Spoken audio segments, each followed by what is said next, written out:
हाच आरोप आमचा त्यांच्यावर आहे. तुम्ही हिंदू दुबार मतदारच का दाखवलेत? मराठी दुबार मतदारच का दाखवलेत? हिंदू बहुल मराठी बहुल मतदारसंघांचीच नावं का घेतलीत? आणि म्हणून मी म्हटलं असमानतेची भूमिका घेऊ नका, वितुष्ट निर्माण होईल भूमिका घेऊ नका. आणि हे ठळकपणे सांगण्यासाठी आम्ही अन्य मतदारसंघ आणि अन्य नावं दाखवली आहेत. मी सुरुवातीलाच म्हटलं justice for all, appeasement of none, न्याय सगळ्यांना, तुष्टीकरण कोणाचंच नाही, आमची भूमिका आहे.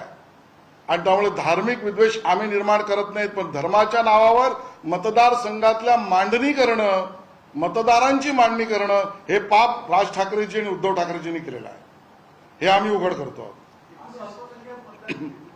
मला असं वाटतं की आता आम्ही 31 विधानसभा मतदारसंघाची माहिती दिली, तो आकडाही तुम्हाला दिलाय. 288चा आम्ही समोर आणूच.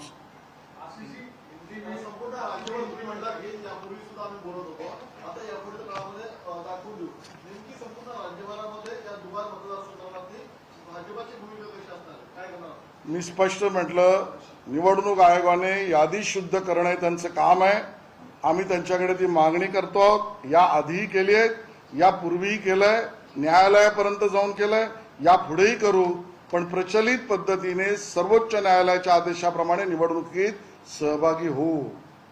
उद्धव ठाकरेजी, राज ठाकरेजी आणि मविया यांना पराभव डोळ्यासमोर दिसतोय, म्हणून निवडणुकीतना पळ काढण्यासाठी विपर्यासाचं राजकारण ते करू पाहत आहेत. मतदारांमध्ये वेगवेगळी धर्मावरून, भाषेवरून भूमिका होईल ही मांडणी ते का करतायत? आणि सत्य अन्य अल्पसंख्याक मतदारांच्या दुबाराबद्दल तुमची भूमिका काय? बडवा फटकवाची काय?